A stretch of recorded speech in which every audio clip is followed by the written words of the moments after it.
Okay, welcome back. And I hope you all enjoyed Bob's presentation. We are very excited about it. We're pumped about it.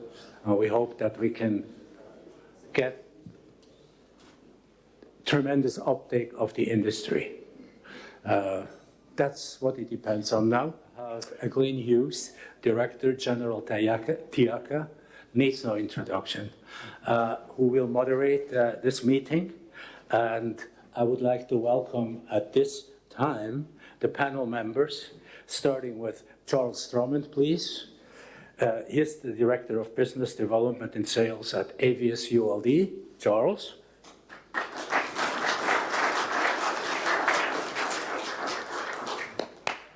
Then we have Alan Glenn, VP Cargo Development, Menzies. We have Henry Ambach here, Senior Vice President, Cargo Operations Worldwide, Emirates.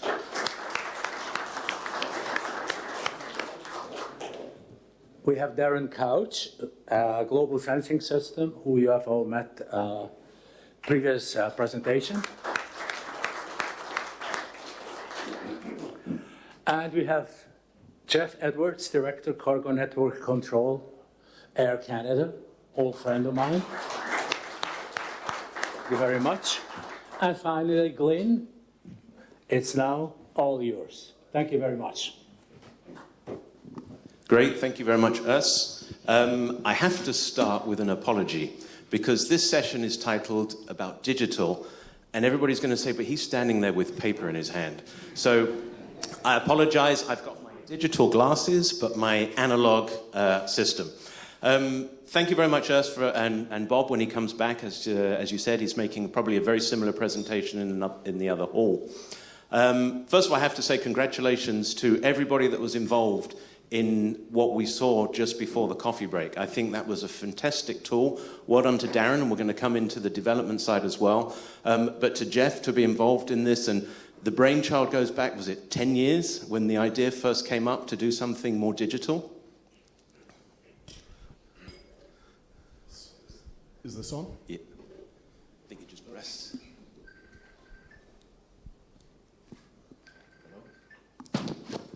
Hello? Yeah, that's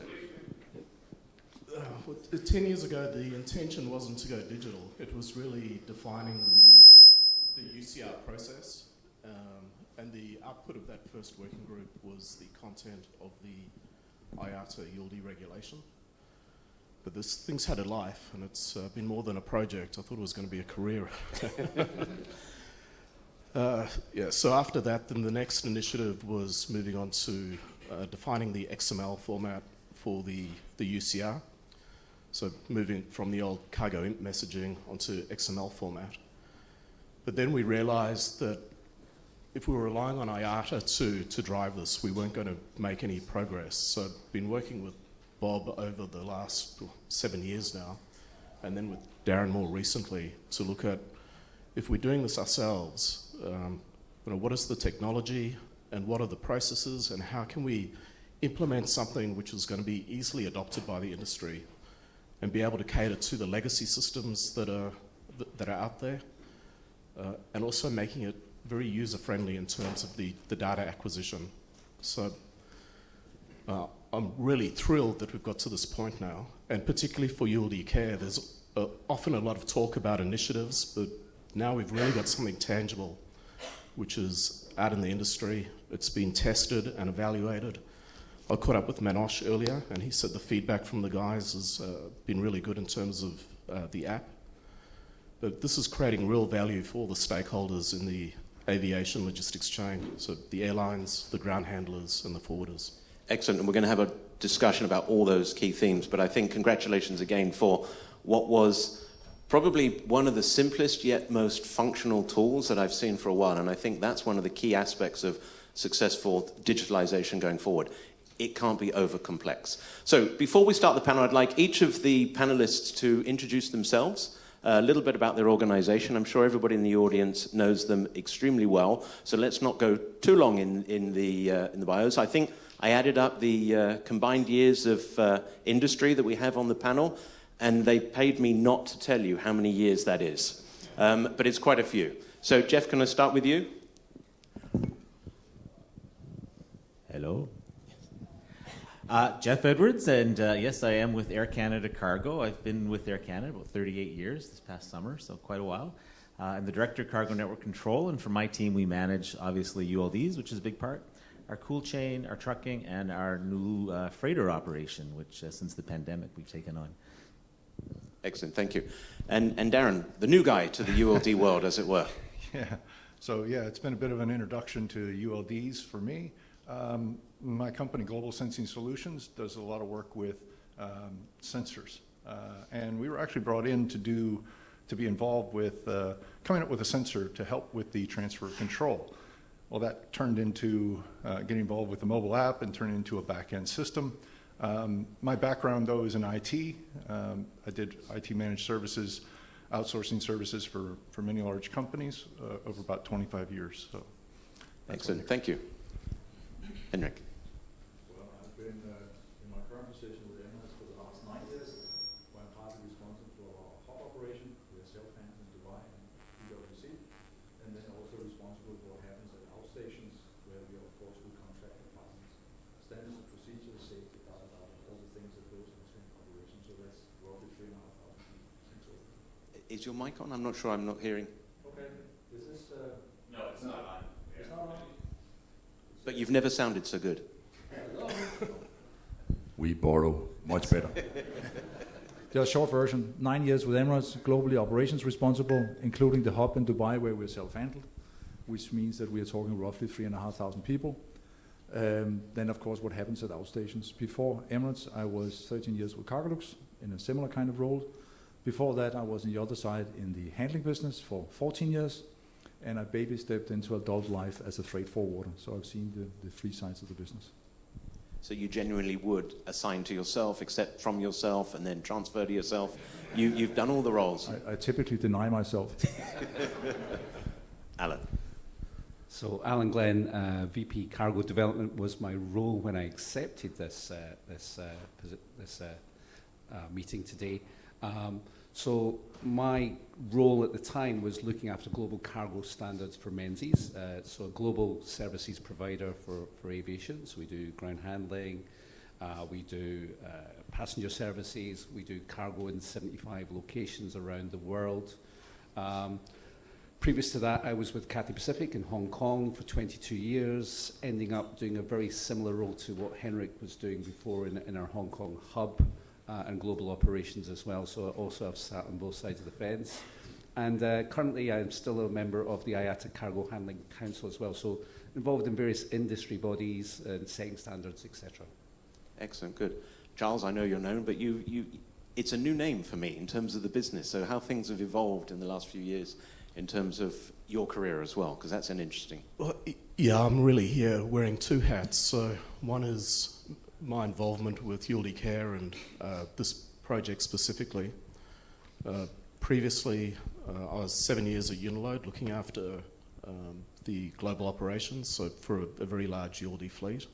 And this was very much a pain point for us, and I think it still is for many airlines and the ULD management companies.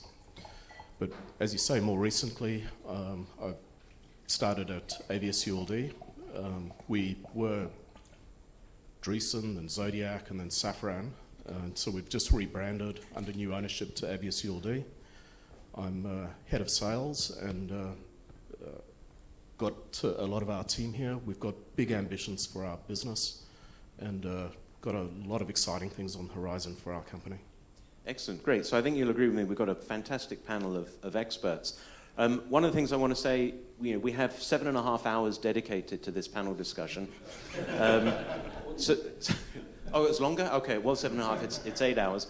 But I don't want it just to be me with the questions. So, I've got a few, but please, we want to make it really interactive. So even if you guys just have comments or thoughts, I really want to make this about the room rather than just about the stage. I want to definitely use these guys to create the discussion, particularly following on from the demo. So Jeff, I'm going to start with you. What were your thoughts on the demo we saw just before coffee? Well, it's something that I've talked to Bob and I've talked to Urs about for a long time since getting involved in ULD Care. When I first started working with Urs at Air Canada,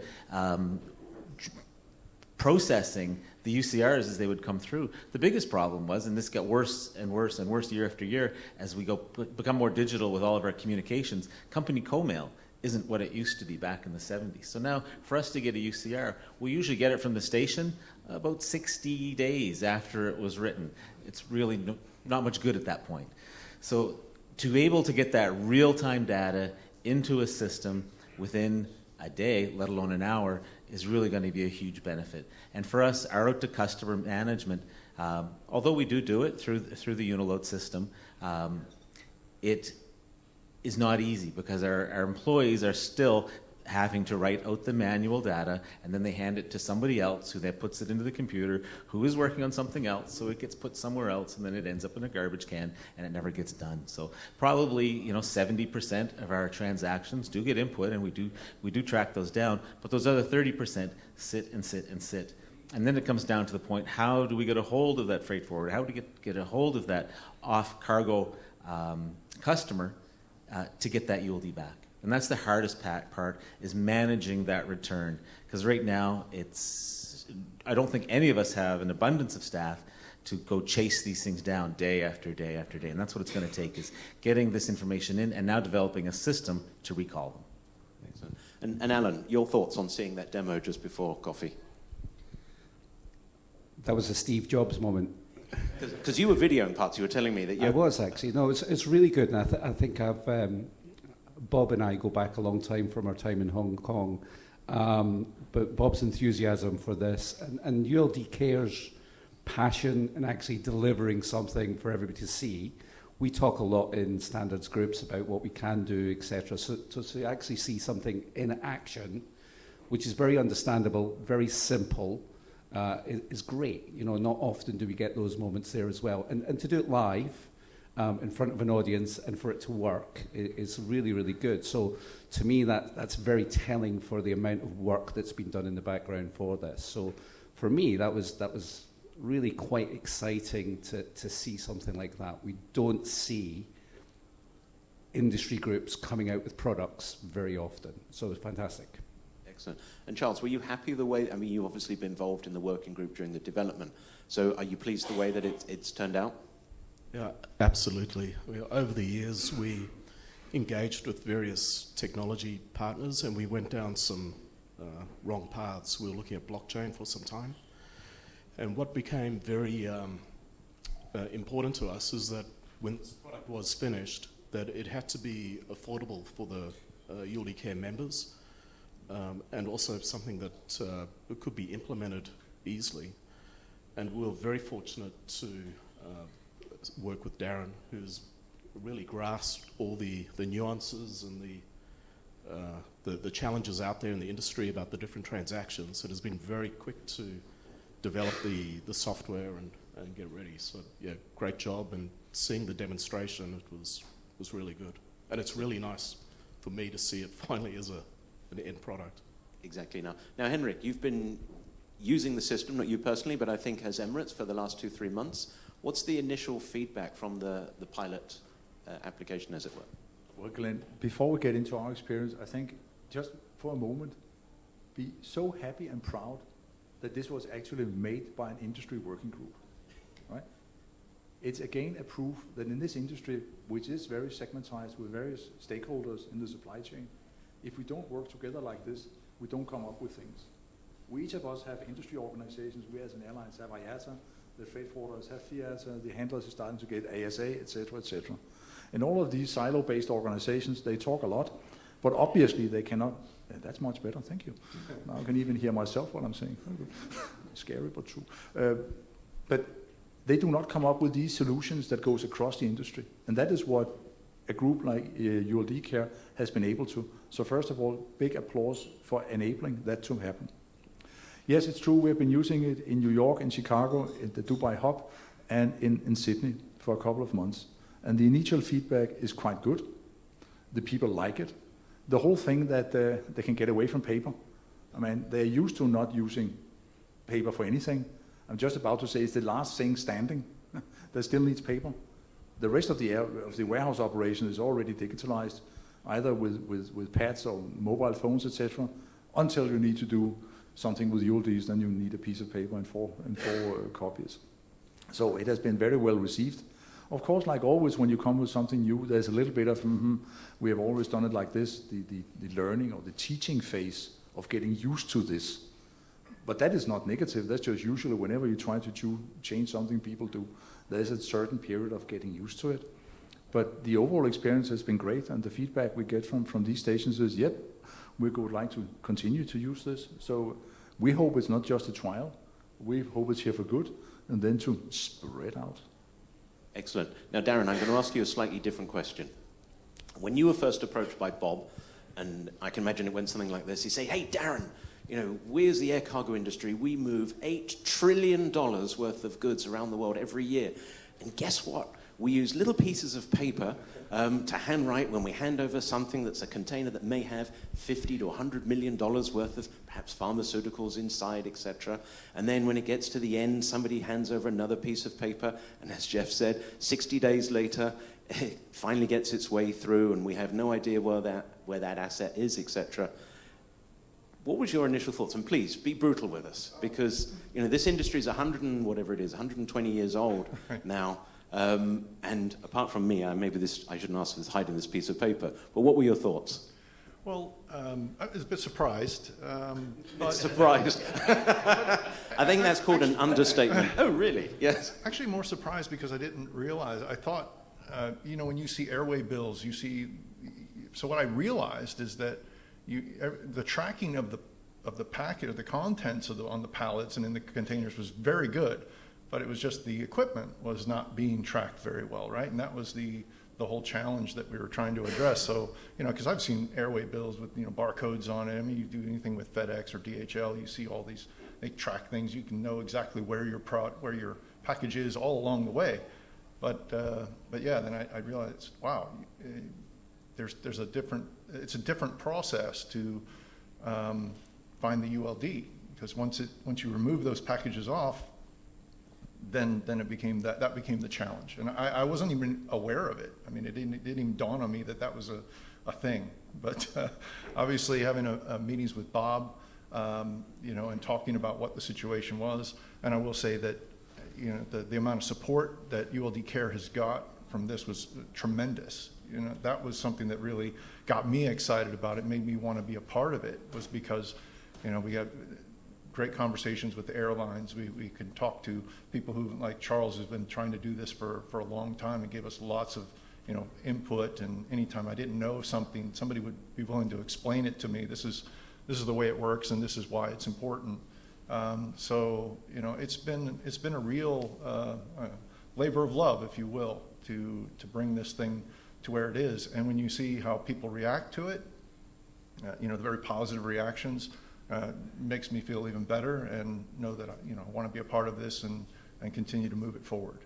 Exactly, and those assets, as you say, I mean, they're worth a lot of money. A lot of people have invested a lot of money, and I can't remember what the statistics were, but I think ULD Care did a survey that said about 10% of the assets at any one point are off airport, and some of that is just lost, or certainly not in active circulation. So, you know, as a way of controlling and managing the asset value, it's a huge step forward.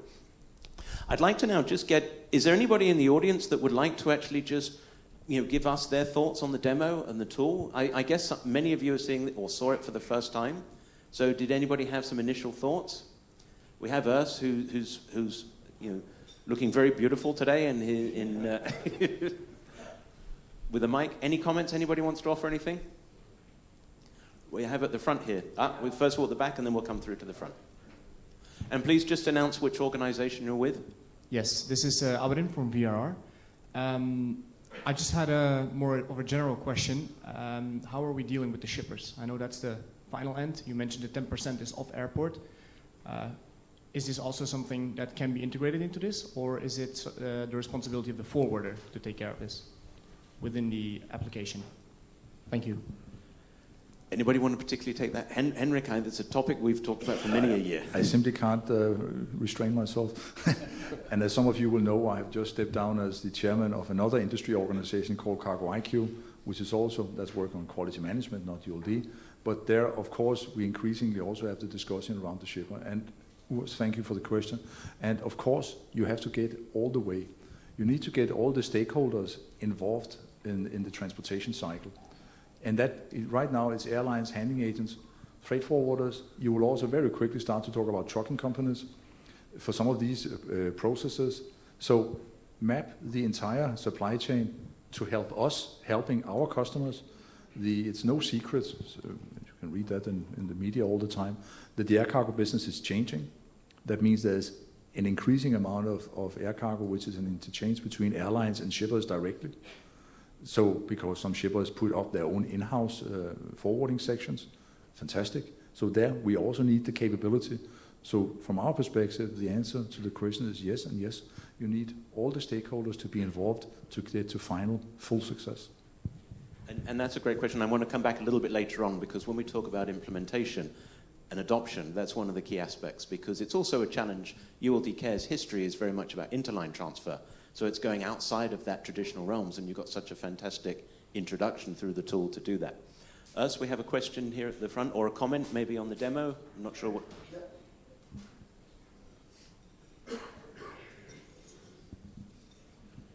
All right, good morning, everyone. It's Terry from Air Canada Cargo. Actually, I enjoyed the demonstration quite a bit. I think it's game-changing, and it's great to see the future, the direction that we're taking. The question I did want to ask, though, it was mentioned that across cargo, we've seen so many things digitalized, and I was just wondering why this particular aspect seems to be the last on the plate. Was there something holding us back, or do we have a... That's a great question.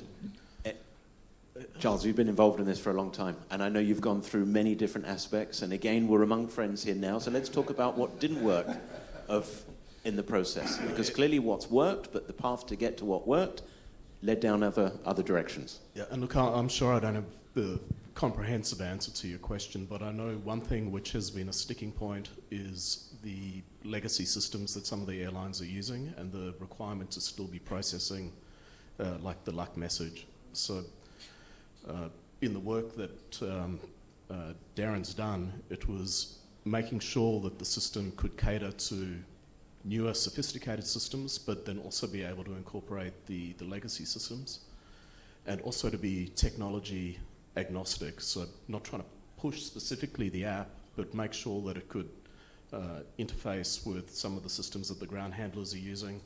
So I think that's been the main thing, is having more of an open approach than pushing a specific technology for getting this implemented. All right, got you. So you're saying it was more like of a technology issues and integrating with other individual platforms? You're trying to cater to so many different users using different systems. So that's a real challenge. Okay, thank you. Henrik, you want to add something to that? If you allow me, another answer to your question is also, I think airlines is typically at fault of not really understanding the cost of doing the business. They understand what the fuel costs, so they will have a fuel surcharge published, blah, blah, blah. But getting into the finer detail of what their operating cost really is typically not that well understood. And the issue of ULDs is considered, you can say that's probably normally the baggage people's problem.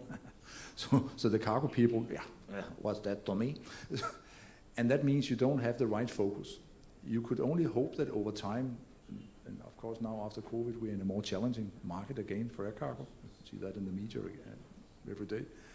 That those costing pressures can also help make companies focus on what is the cost of doing the business, and some of the unnecessary losses that airlines accept every day, you can say willfully, without doing anything about it. And here there's a great initiative that can help reduce one of these unnecessary costs of doing the business. Mm-hmm.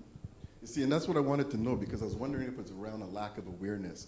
I mean, all of us here, you know we struggle with ULDs in certain areas. Sometimes we feel like everybody outside of ULDs is focused on different things, and the ULD aspect falls to the bottom. So I was wondering if it was just, I guess, senior levels focus on other areas that was preventing us from maybe taking this approach at a sooner time. Yeah, I think that's definitely an aspect. Bob mentioned that we went out to the membership to get data on the off-station transfers, and we did get excellent data from some of the airlines, so we ended up doing analysis on, I think it was about 100,000 transactions. But some of the airlines came back and went, we know that this is a big problem for us, but we've got no information on it. So, Greatly appreciated. Thank you. Excellent. Really good question as well. And I think Urs, for the marketing, if I heard him correctly saying, a game changer. To me, that's how this should actually be presented when it goes to the outside world. Excellent.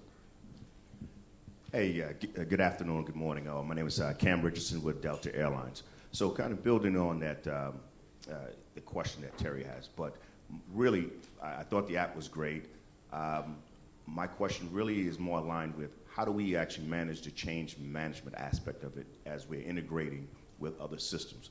Because as Bob mentioned earlier, our ground handlers are very transitional. They come into the program, they move out. So keeping that knowledge base and asking them to move from one system to another is very difficult. So how do we actually manage the integration with the current systems?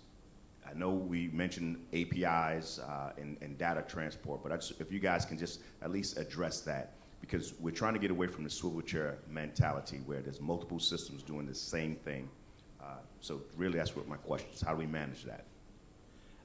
Darren, has that been discussed with you technologists? Because I think the luck message, is designed in a way, isn't it, is trying to bridge old to new for the people that want to actually take that information and integrate it? Sure. So, yeah, like we mentioned before, the luck message is there, and when we do, hopefully the next phase of this will be IULDUG integrations with the muck message to be able to send. So those are more of the legacy type. But as Cameron mentioned, there's a lot of other systems out there. And one of the things that we're not trying to do is say, you must use this mobile app. We want to make an API so that you can, if you have an existing one, that you already have that capability, we just create the API, we create the specification, the data that we need you to transfer to us, and what we can then do to store it. And then when you require information from the system, we're not here to hold your data hostage. You request it, we will be able to provide it to you as well. And those APIs we'll come up with a lot of standard ones for certain functions, and so people will follow that standard. But there will also be the opportunity for us to do custom APIs for existing systems as well, where they don't want to have to do, where they want to follow a particular standard. We can work together with them to do that. So we can support the existing luck messages, muck messages through email. APIs are also a back and forth as well as standardized and custom. Okay, excellent. So what you're saying is the management tool could actually be fed in by somebody else's. They've got a front-end app that they've already customized and built. They can still feed the information so you can get the aggregate information in the management tool, which could then perhaps be part legacy interaction, part API, and part new app. Right. And if the mobile app doesn't have, if the existing mobile app doesn't have certain ability to provide certain information, maybe they don't capture signatures, we can work through how that could be done. If they don't capture photos, well, we can work through, maybe that's another, we can work through those items. They're not showstoppers, but they're things we can take into consideration. And the more we can publish and say, this is the information we want, and if you give us this information, this is the outputs that we can provide. I think that's the way to go. Excellent. Henrik, you wanted to say something? No, just two items. I mean, one being that the whole discussion about legacy data, call it CargoImp, XML, whatever you want, is not a showstopper. I mean, whenever governments around the world put out new security reporting regime, ICS2, whatever, immediately airlines make it happen, because if not, they can't transport cargo, right? Right, good.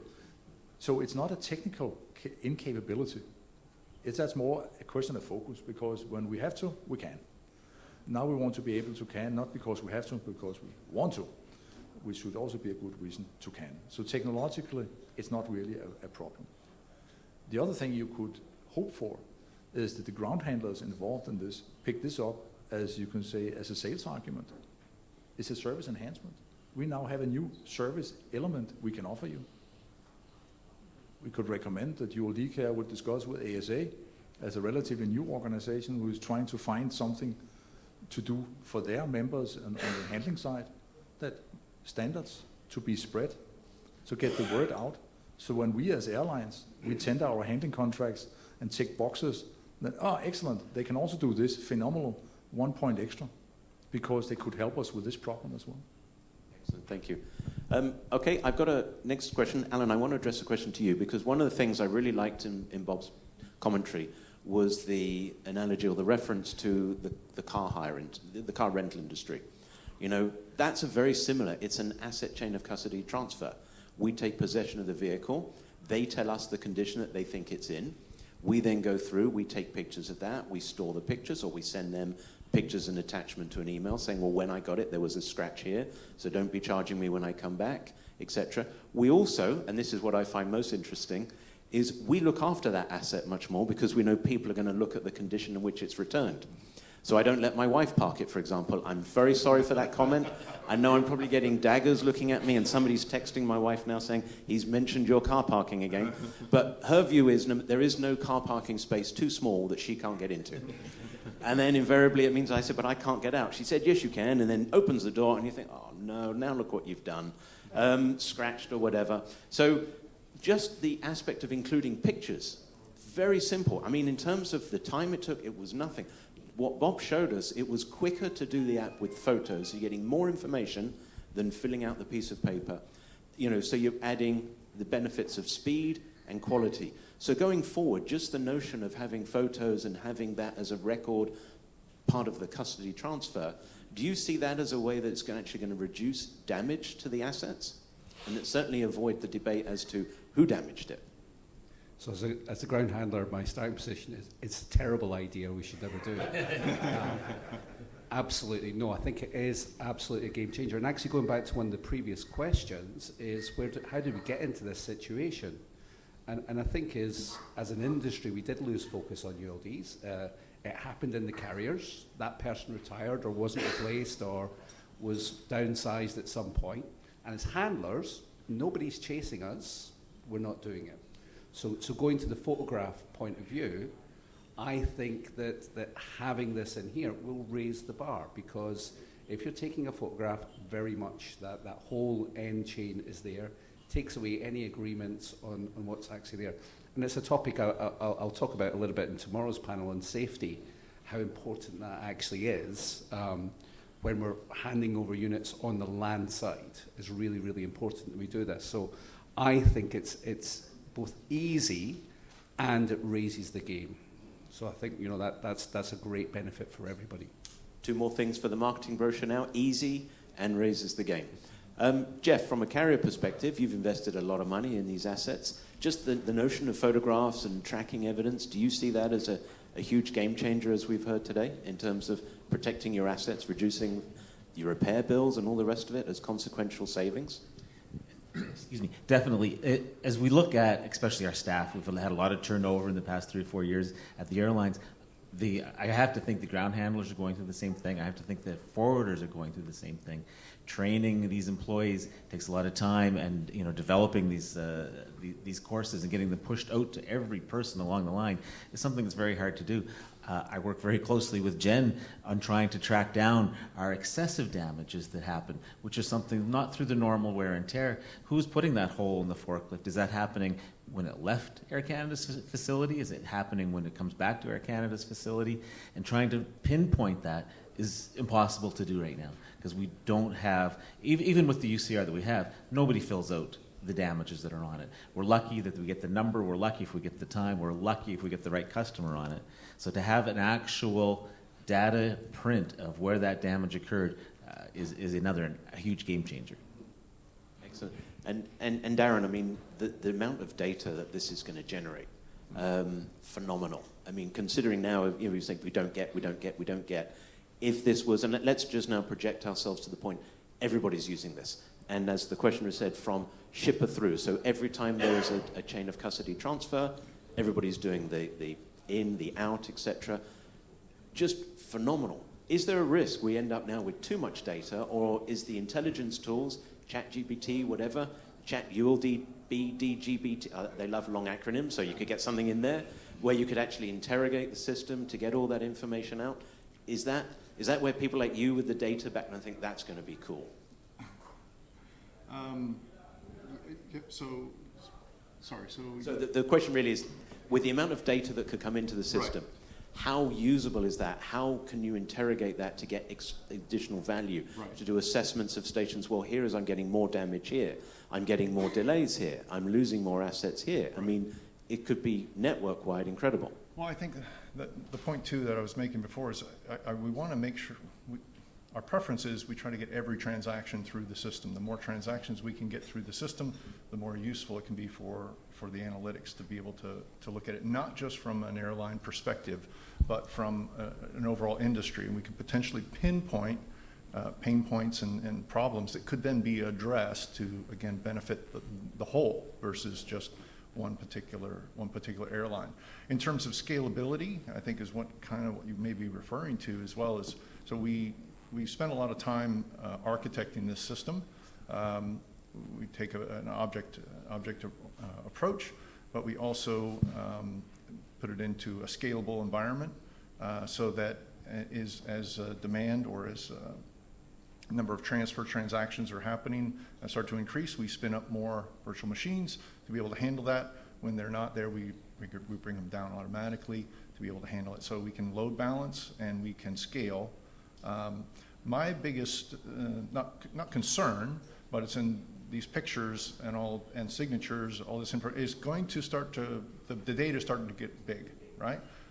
Then we have to look at how we want to handle that data. Now, what our approach is right now, and it's still subject to how we go forward, is we're looking at keeping certain data, like for the last 1 to 2 months, to be readily available, very quick. But then we want to move it to lower cost data after it goes about 2 months, and then we're going to move it to even lower cost after, say, 1 year. Now, it shouldn't have that big of an impact. If you're looking for something from a year ago, you're probably going to want to run a report. You probably don't. It's not going to be so time intensive or time critical. But things that happened within the last 2 months we see could be. Now, again, those can be adjusted, but this is what we're looking at from a data perspective. And obviously, the data that's fast available quickly is going to be more expensive than that data that we put into the other. So we want to do it this effectively, but we also want to have availability to that data to be able to provide that analysis, especially for analytics. Excellent. Let me just check. We have another question here, please. My name is Paul Barley. I'm with Total X in Abu Dhabi. I'm on the MRO side of the repair side. One thing that's interesting to me is when you click damage on there, is there any thought going into the process, because there's a lot of systems that are trying to track ULDs that are going out for repairs and that type of thing. Is there anything considered in this app when you click damage that then there's the possibility of an inspection for that damages, as well as the tracking to the MRO and the tracking back to the airline, so that you have one system that's tracking this, whether it's going out? Has that been a thought process at all? I don't know, is that a Charles or a Darren question? Because we only had limited amount of time for the demo beforehand. Right. So that's a good question, is that had Bob ticked that damage, what would have been triggered at that point? Well, yeah, so one of the things that you saw, the organizations that we put up there with freight forwarders and all, one of them could also be, we were talking about having an MRO. Now, it was in Charles's document that he talked about that certain, where these ULDs could go and who would have them.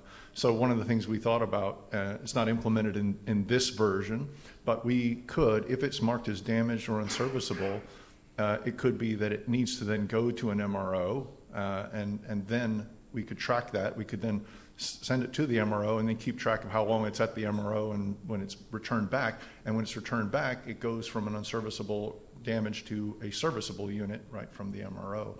So that's a process that we could build into it from the app. But I said Charles has documented that in terms of one of the particular organizations, how we have to be able to handle the ULDs. And again, that's another cool aspect of the data that's in there, because then you're actually tracking how long, you're even looking at the different MROs, how long does it take to go out, to come back. Right. Phenomenal. I mean, that's just where once the things are digitalized, the possibilities become endless. You want to have a follow-up? Yeah, I think that's great, and that's tracking the unit. But there's another aspect of it, which is tracking the damage.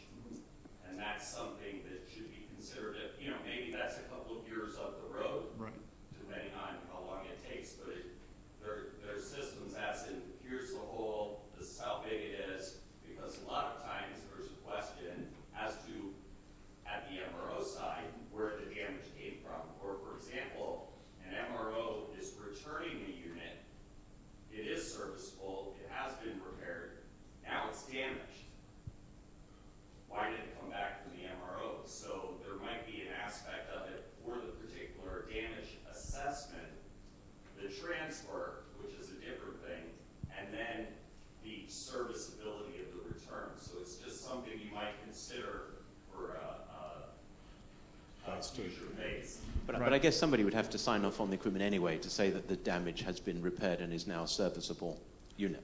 Right. I mean, yeah, and feedback like this is always, welcome, right? In terms of the better we understand this process, the more we can put it into the requirements for the future versions. We're already looking at what I call phase 2 of this product, but when we also are building it, we also try to think about what's going to be phase 3 and phase 4, because we want to architect now so that we don't have to re-architect later, and that takes longer and more energy to do. So, yeah, like I said, Charles had mentioned that. Charles had that in his document, I guess from I don't know how many years ago, and he talked about several different organizations and places where the ULDs could go. So we've thought about that. We haven't implemented it, but it's certainly something, and like I said, more feedback on how that should work, we would definitely need from the industry. Thank you. But before we come to you, I think Jeff wants to make did you want to come back on that same question, Jeff? Yeah, just a little bit, because I think, we all think about how this is going to solve a lot of problems. It is getting rid, to me, and you can correct me if I'm wrong, we're getting rid of a paper process, but we still have to train our employees. We're not creating an AI tool. We still have to train our employees. They have to know how to look at the ODLN. They have to know how to recognize damage. They have to know how to use the app. They have to continually use the app time and time again. It's not like we're handing over everything to the app and the app's going to fix the problems. We still have to do our part on it. That's a great point as well, and I'm sure we'll come up with training and skills, because you don't want somebody saying, oh, I see a little scratch, I'm going to say that that's actually damaged, and in which case now you've got a potentially larger number of that. So I think the training aspect, and I think Bob covered as well, knowledge and training is key aspects to this success. We have another comment or question? Hello, I'm Tom Ferson from Aerotuff. We're one of the manufacturers here, and there's a number of us in the group. And, basically we've heard from ULD Care, and we've heard from the airlines, we've heard from MRO, and the manufacturers, we all know everything flows downhill. So we're at the end of that line. And this is a great thing. We're really happy to see this. We've heard a term that we really haven't heard that much of, which is assets. And, as a manufacturer, we have lots of assets. We have equipment that we have to keep track of. We need to know what our uptime is. We need to know what our availability is. And that's a normal thing in the rest of the business. And I would challenge most of the airlines here to say, if I asked you, what is your average utilization rate of ULDs or pallets? They're the same. What is that number? And all of us, whether it's Avius or whether it's Nordisk or the several other, Satco, the other companies that are here, we all kind of sell on cost of ownership. And when we talk to the airlines, we say, hey, we have the best cost of ownership. And there's probably nobody here, none of the manufacturers, that would say we don't have the best. And we ask them these questions, and they don't know the answers. How can you prove cost of ownership if you don't know what your cost of ownership is?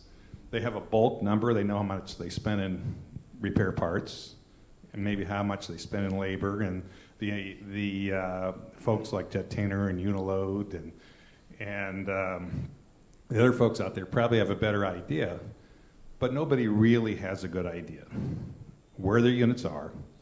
How, is the number 30% that a container is utilized? Is it 20? I doubt it's any higher than 50. It's probably much less. Nobody knows. And we're hoping, as time goes on, I'm very excited about what I've seen. This is great. That data can be shared through your platform back to the airlines, maybe even back to the manufacturers. Where are units, what needed to be repaired, and what have you. So I think it's a great thing. I'm excited to see it.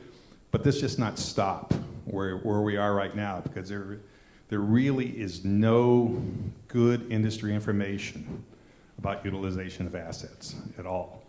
And this is a very, a typical pallet or container is a very underutilized asset at this moment in time, and it's never been treated like that. The airlines treat them like expenses. Yeah, we got them. Looks like we need more. We'll buy more. That's how it's been handled, and that's not a very smart way of going.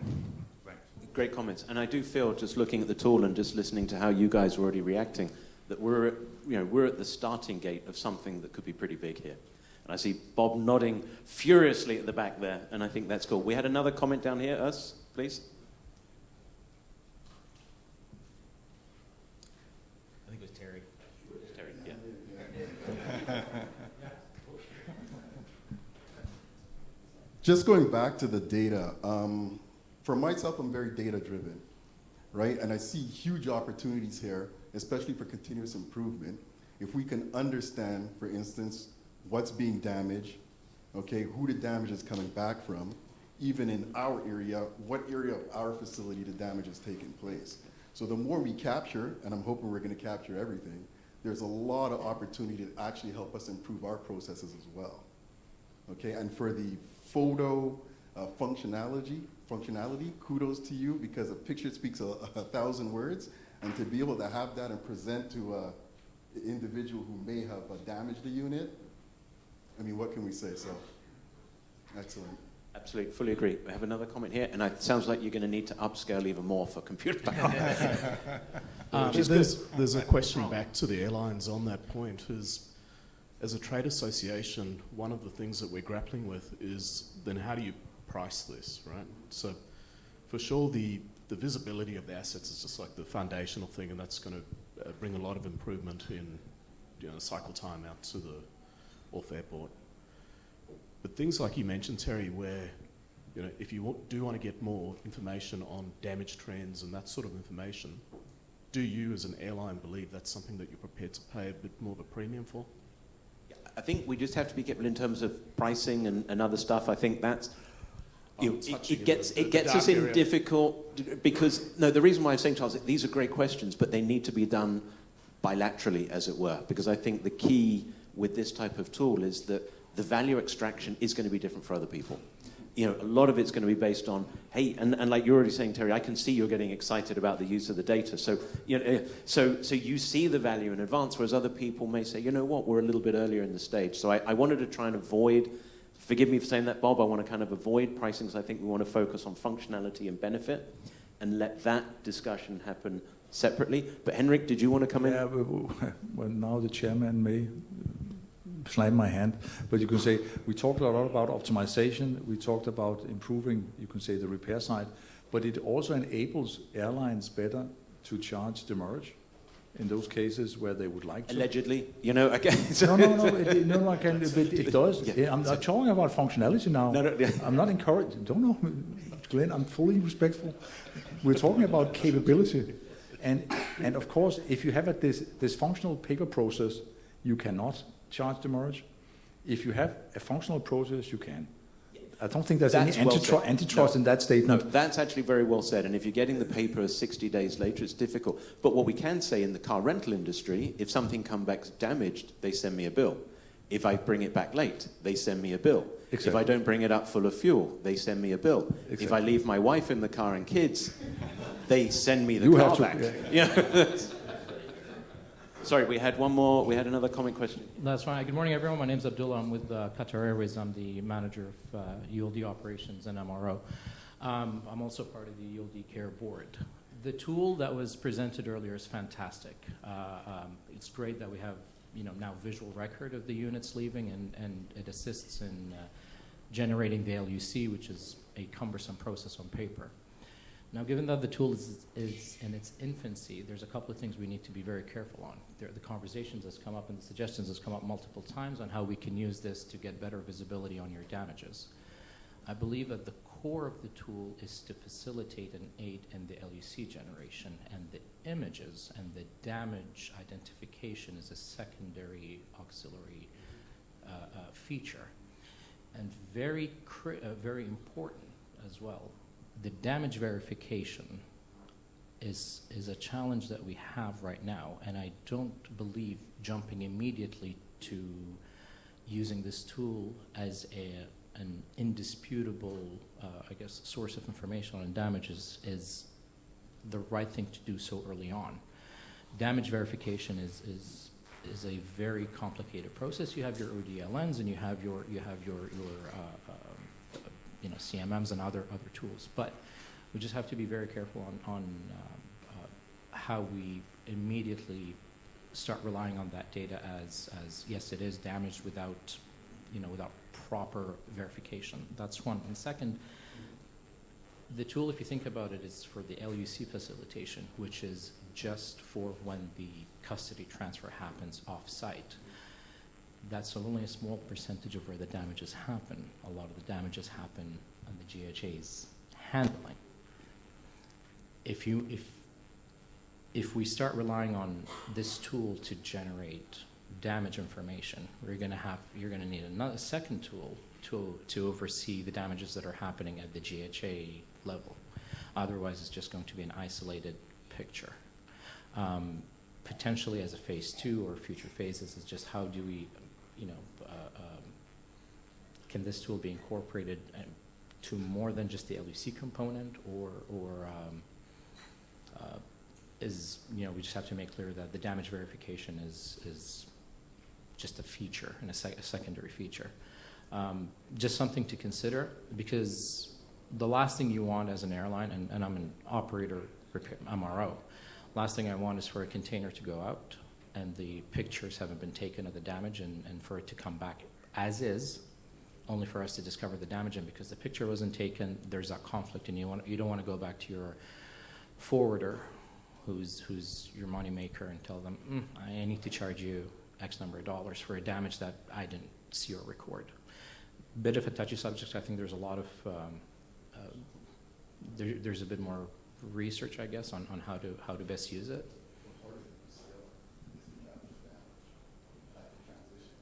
Fair enough, completely, and I agree. However, it goes into this whole, realistically speaking, the UCR. When you shouldn't be releasing damaged equipment anyway. You should be accepting damaged equipment anyway. So it's great. It's a secondary feature, and until we have that down tight on how we're going to use the damages, it's just, I think there's a lot more to be discussed. Yeah, and I think there's a note of caution there, but it comes back to Terry and what others have said, is that photos are better than no photos. Yeah. How we use the photos, and I think, as Darren said, you build in the functionality early, and then you develop the process around it of how you use it, but it starts that education process, because you're quite right.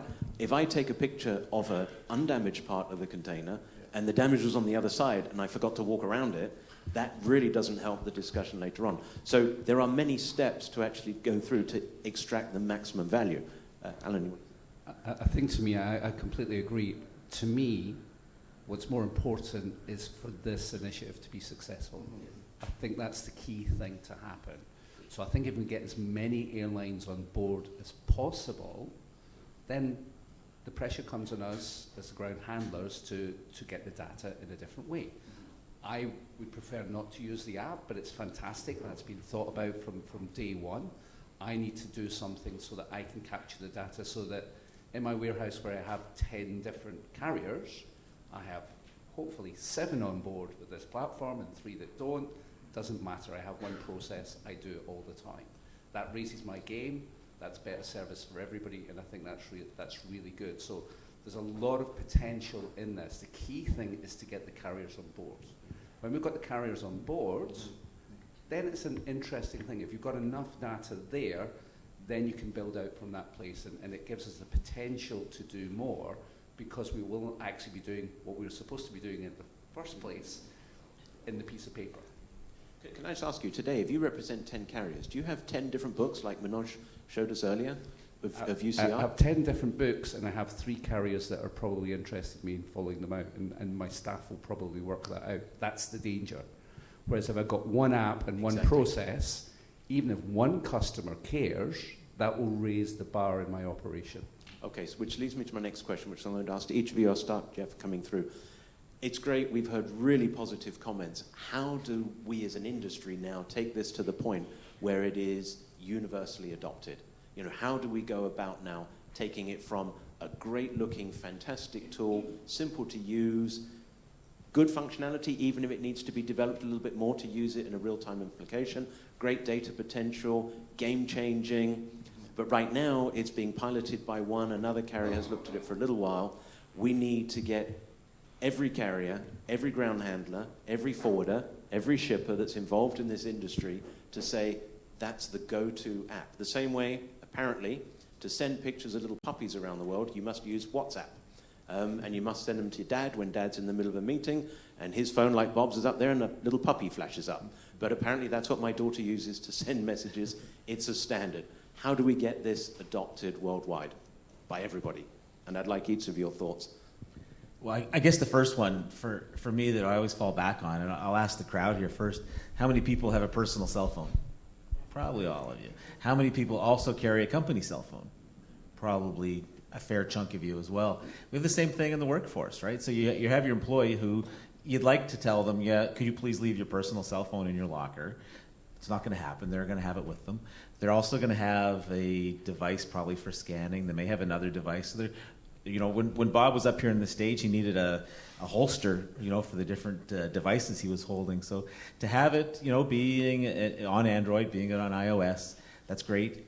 If that happens to be the device that you're using in your terminal. If you're not using those devices, you've got to make sure that it's applicable to whatever you are using. So we don't want our employees struggling with multiple devices. It happens already. So that's the first constraint is to get past that. Secondly, as we've already talked about, is the training. That's always an issue because as things change and new employees come on, keeping everybody current is really hard to do. And then it's getting the push to everybody, because right now probably there's two people in every organization that care about this. One of them is the ULD manager who is here, and one is probably somebody in your finance department who is saying, why are your bills so high with your out to customer? What can we do to bring that down? So right now, those are the two people that care. We've got to get it higher than that. We've got to take it up to the people working across the board so that everybody understands there is a significant cost to having assets sitting for 60, 90, 180 days not being used. If you're an airline that owns all your assets, well then your productivity's down. You don't have enough ULDs to manage your operation. If you're using an asset provider, well your cost is going up then because you have to have more ULDs to come in to manage your operation. So solving those problems and making sure that everybody understands those problems, I think will be the first step in getting this adapted. Great, thanks. Darren, what's your thought? How do we get this adopted worldwide? Well, yeah, I think my view is that we need to understand what the app doesn't do now or what the back-end system doesn't do now that's stopping people from being able to adopt it, right? I mean, when we first started this, we only were looking at PMCs. That was what was going off-site. But then we started working with William John, and then we added in containers, and I thought that was a great add. So the more that we understood what was holding people back from using the system, we got that feedback, and then we took it. And Emirates, we've had very good conversations with Emirates. They've told us what they liked about it. They've told us what improvements. Things like communication reception may not be that great in certain locations, and they had to walk out to a better place. The next version, we're looking at having it be could be offline, so that we could store the transfers as they do it, and then when they get to a place for better reception, we upload them. So these are challenges that people tell us. So the more we understand what those challenges are, the more we have an opportunity to address them, put them into our requirements, and then we schedule them to be, whether it's next phase, whether it's the phase after that. But again, the more we understand what those challenges are, the more we can address them earlier, potentially with architecture, so that when it's time to release it, it won't be a bigger challenge to provide it. Okay, so Henrik? Well, there are these numbers about the unnecessary cost of repair that is not being recovered and so forth. So the first recommendation is, of course, of ULD Care to make a letter to all airline CFOs. Are you aware of that? Boom. Oh. No, but because that typically always drives when the CFOs gets involved in something, you have to answer all kind of questions you didn't know existed. So that is at least one, and I'm not even joking, because then my second advice would be get public in the media, basically with the same story, that people understand, and I talked earlier about this with cost of doing the business, because right now it's money for nothing that is being wasted. The other part is, of course, the smart handlers taking this on board as part of their service offering. So when they come to us They're on the list of things what they are fantastic at, and we have, and by the way, we also have this, and that of course repositorated by us airlines, putting on our requirement list. May not be the first year as a hard requirement, but if you have this, then you get an extra point in the tender process. So you can say there's something for the handlers to do in terms of taking this on as an offer. Also as airlines, and that's what we intend to do, to turn it into, you can say, a requirement on our side and see how far we can push this. So we can go back and tell our CFO preemptively that we have looked at this. Excellent. Alan. I think Henrik has covered all the things here, but the opportunity is absolutely, there's something in this for everyone. You know, you can see that. So it's a new opportunity at this point. So to get to that place, so, you know, if we have a couple of key customers that talk to us, and I know they will about this, we will absolutely be doing this. You know, we'll find a way to get it done. And it helps us. It helps us in some ways. It's not technically that easy necessarily to build up, because unfortunately we don't necessarily have one cargo system. We're working towards that at this time. But if we do it in every place that it's necessary, that will push us forward. And I think for other handlers, you don't even need to do that. If you can bear having an extra app, there is a solution straight away. So, you know, there's some way around this for everybody. So the foundations are all in place to do something. And I think that's really quite exciting. And it's something that the industry's not been great at. I think his previous existence with Charles, in that particular existence, when we worked with somebody looking after our ULDs, our game improved significantly. This will do this for many carriers, and I think that's a good thing. They will reduce waste. It's more sustainable. We're not wasting aluminium and things for containers and pallets that we don't actually need. Excellent. And Charles, what's your thoughts about how we get this broadly adopted worldwide? It's still early days, but the signs that we're getting now are very positive, and I think some of the comments in the room today, is good feedback that we're heading in the right direction. So I think rolling out a broader implementation with some of our members of ULD Care, that would be a good start. It would be great if the ULD management companies could get on board, because then you're capturing a lot of airlines through that, and then of course our friends in the ground handling community. But I mean, everything that you've said has been pretty positive, right? Okay. Great. Now I'm going to, similar question to each of you, but with an extra twist. What role do you see for other industry associations to get behind this and help? For example, IATA, FIATA, ASA, TIACA. We're very small, so don't put too much pressure on us. But how do you... Only pressure on TIACA. Do you see a role that we can play as other associations to kind of help educate our members about the benefits and how this will bring efficiencies? But I'm going to start this way, Charles, and then go through to you, Jeff, so you get more time to think of the answer. To be honest, I'm not that familiar with all the different trade associations. What I'd say is... IATA used to be an important one. Well, I was going to say... Sorry, forgive me for saying that. I worked there for 30 years, so that's... Having been involved with IATA and the working group, I'd say probably that's not going to be an easy way to get traction on this. But I think some of the other trade associations, particularly with the ground handlers and the forwarders, would be a logical way of moving ahead. Excellent. Alan? I think IATA does have a role. IATA's a standard setter, so that's very good in doing things. They have problems sometimes with products, and this is an industry one, but it's another industry group. But for me, the angle would be sustainability with IATA. I think if you attack the sustainability part, and they're looking at sustainability, they're looking at auditing for sustainability, and this is a waste that we actually have as an industry. So there may be an angle through that sustainability part as well. I think as the Cargo IQ, the IATA with the master operating plan, I think looking at where the ULD handovers happen, etc., is there a chance there? Is there an opportunity to extend out a little bit either side? There's some interesting things that can be done in that area as well. And I think it's very good if TIACA can also become an advocate for this as well, because I think the behaviour in the past was remember the days when we used to have peaks. When there was a peak, there was hoarding. You know, there was a lot of hoarding that was actually going on as well. If there was enough supply, you wouldn't have to do that if you were comfortable with the supply side. And that's good for everybody to be able to do that, to know you're going to get the units because they're not being hoarded somewhere else in the network. Okay, excellent. Henrik, you've worked with all those associations throughout your career. We like peaks. Unfortunately, there's one missing this year, but okay, things happen. Right, but industry organizations are of course key, Glenn, because they can help with the communication.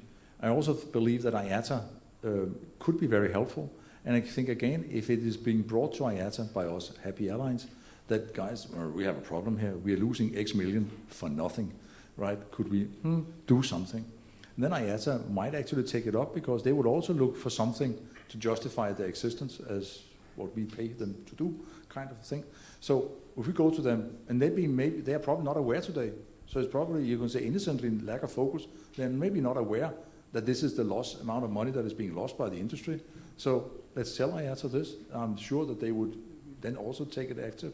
As I mentioned already, I think ASA is a no-brainer.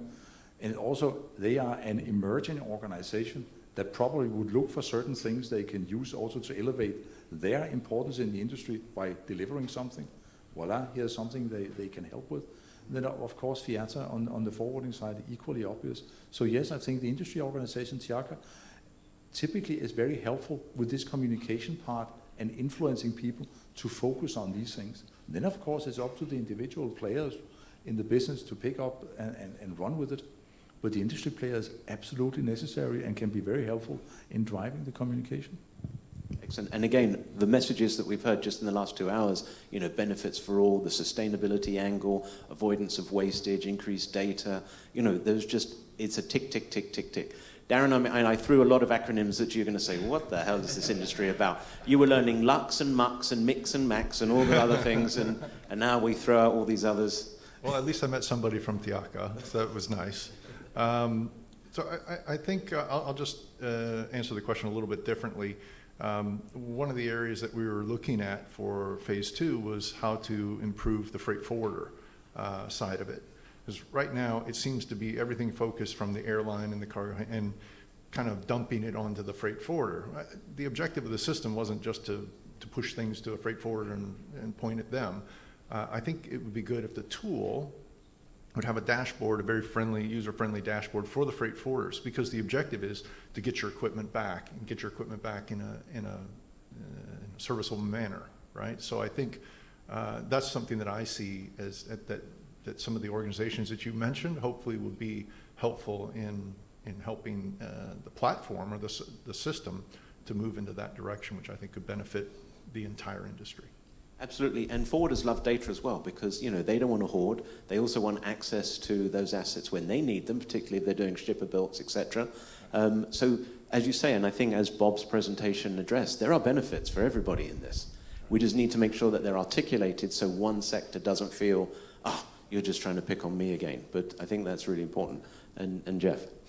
Yeah, all great points. And I think the thing that sticks out for me for all of this is the better we all do at our jobs, the less attention is paid to ULDs, because a ULD is an assumed part of the operation, part of the supply chain. Everybody just kind of assumes you're going to have a ULD for your baggage, you're going to have a ULD for your cargo, you're going to have a ULD at the freight forwarder.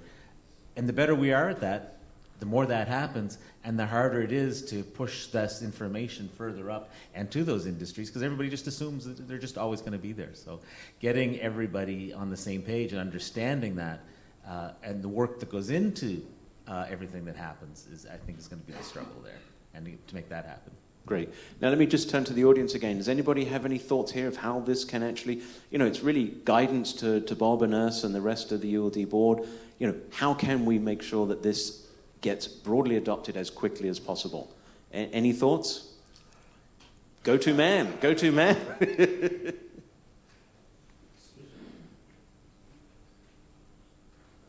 Hello?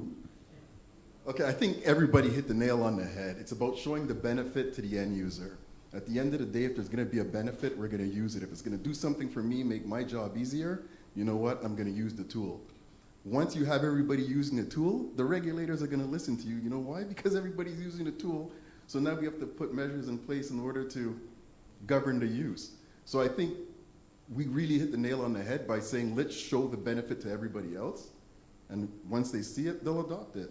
I think it's actually just that simple. And as we see, there's a lot of functionalities to the tool that everybody can make use of, right? So we're on the right path, and it's just articulating the benefits of the app.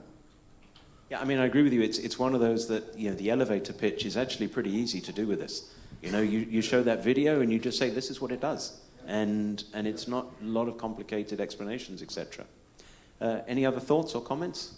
We have two more. We have one at the back and just here, us. You need to have your running shoes. We're going to make sure that... I don't need but us at the very back afterwards. When it comes to getting the airlines to adopt it, I worked for 3 different airlines. It basically comes down to one thing: finance. Okay? If you can justify how they are going to save money and put it in a very simple manner, you're going to get it through the CFO, as was mentioned before. And when he's on board, everybody else will get on board whether they like it or not. So it's a matter of coming up with a financial justification and actually putting numbers for the particular organizations or however you're going to do it as to the losses. When we originally got into net repair, we had a very, very difficult time justifying that. But when I actually got numbers from a carrier and was actually able to put the dollar amount that we could save them per year, it immediately got adopted. So if you go straight to the financial aspects, if you just show a video like that, try to show that to a finance person or anything, it's like they'll watch it for about 3 seconds and then turn it off. But if you throw up a spreadsheet and show them how, by tracking the damages, the containers, the pallets, and getting them back, and you can put dollar values on what they're spending, that's how you sell it. That's the only way. Excellent, great guidance. And that's following on from what Henrik was saying, is you just hit the CFO in his pocket. The only downside is that we will get hammered for not having done it already. But that's okay. That's not a bad position to be in, isn't it? That's good. We had at the back there, us, behind you is... Hi, this is Tom from United Airlines. I think the app is great. I think the service is awesome. One thing that I know our airline's looking for is an API connection inbound, because we have our own software that we're already using. So if we can send that data either through a LUC message inbound or an API inbound, so then the care system can process it and take care of it, that'd be super beneficial in the next round or whenever that is. But I think, Darren, you said you built that in already, isn't it? Is that? Well, that's what the next phase. So if you saw when I was putting in the organization, we had something called a webhook, and that was how we were going to trigger the API. But yeah, so I mean, the way I see it, there's a lot of different technology as well that can be applied. APIs is one. In my company, we also use something called MQTT, which is sort of like your Twitter or X. So then every single message could show up on your phone, or anybody who subscribes to it could get that data very quickly. It doesn't have to just go to a system. So those are types of things we could do in the future if they were quite useful to somebody. If if somebody on the at the cargo needed to see it right away, well, this got transferred, they could see it on their phone. Those type of things we could do as well. But again, it just comes down to, those are tools. So what's the requirement? What do people need? What's the data they need to turn it into information that's usable? Excellent. Yes, and then I'm going to do a quick wrap up with the last question to the panel. Just a quick comment, just to build upon our MRO representative in reference to the finance and the CFO. So a good business case example would really go a long way as far as we can show the value of actually going out and really making this much more robust. Because that's what it comes down to. Can you tell a story through a business case that shows them in dollars and cents and how it actually will benefit the airline, and then actually secondary is actually how easy it would be for our agents or frontline agents to utilize and implement. I think those are the two key pillars to making this really get some more traction. That's my only comment. Thank you. Excellent, thank you. So I have one quick question to Henrik, and then I'm going to have a final question to each of you all. Henrik, recently you did an article, very eloquent as ever, and you used a phrase in there which is about regulatory compliance and workplace safety. Two very important issues in the warehouse. In this industry, we have to be mindful of the fact that these are heavy items that are being worked around. We need to make sure that safety in the workplace is used. Do you see this tool and the benefits of that, of having an impact on that? Well, it could help identify weak spots or sort of hard spots, if you want to call it like that. It might indicate some of the places where there are some wrong practices in place. I mean, it's still a mystery to me how anybody can pass a safety review of lifting a ULD with bare forklift blades. I mean, how anybody is able to sign that off is a mystery. To me, it's a crime. In some countries, it would actually, from a labor safety perspective, be a crime. And of course, these kind of tools will help generate the information that can help us as airlines identify where do we have a problem that needs to be addressed. Okay, excellent. So my last final question, and I'll start here and work the way through, Charles. I like to always project 2 years in advance. So if we come back and meet here, we don't know where we will be in 2 years, but no doubt we'll be in a wonderful location. The room will have 500 people in it because they're all signed up to the EUCR, etc. But what would you like to see with regards to the tool in 2 years? And now that can either be from an adoption perspective, being used by XXX, or from a functionality perspective, you'd like to see it include the following. You can pick one of the either or. 2 more years of this, right? I mean, in 2 years, I'd love to see a broad adoption, but then have real quantitative measures around what benefits we've seen in the industry in terms of improved cycle time through the forwarders and back, and then being able to say this is the benefit that it's given the air cargo industry in terms of better asset utilization, less losses, less damage, those sorts of things. Excellent. Alan? Can I have two? Okay. I guess I would like to see wide adoption. And actually, going back to Cargo IQ days, we used to get hammered as an industry by how long did air cargo move from A to B, and Cargo IQ broke that myth and how long it actually takes, and publish data on a regular basis how long it takes. Wouldn't it be nice to publish the data on what the turnaround cycle of a ULD actually is and how that's come down? Excellent. Henrik? Yeah, what I would think, you said 2 years. I would expect by 2 years from now that it's a hard requirement in our tender process for handling. And those cases where we cannot get it would need a very special review and a managed exception if necessary for those few stations. That would not be possible. That would for me be, and in some cases the handler would have it himself. In other cases we will be able to need to supply it, but that's not any different from the world we have today. That some handlers can do everything for us out of the book, and in some cases we have to equip and help the handlers to do things to our standards. So that would just be more of the same. But 2 years from now, you should be able to measure us as having this as a standard. Excellent. Darren? Surely, I'd like to see the wide adoption. Surprise. Because I think the wide adoption then lends itself to everything else that we want to accomplish in terms of if we have all the data, then we can do more with that data. It can be turned into useful information that people can actually take action on and benefit the industry and the airlines and the cargo handlers and the freight forwarders. So I would say wide adoption, and I think that's what I mentioned, phase 2. We wanted to bring the freight forwarders in because there's a large number of them, and that can get us more scale. That I think can, again, benefit everybody. Excellent. Jeff, you get the last word. Thank you. Obviously, I think, and I agree, wide adoption is going to be the most important thing. But for me, 2 years from now, the way technology is changing, I'd kind of like the ULD itself to tell the app where it is. And I think that's possible.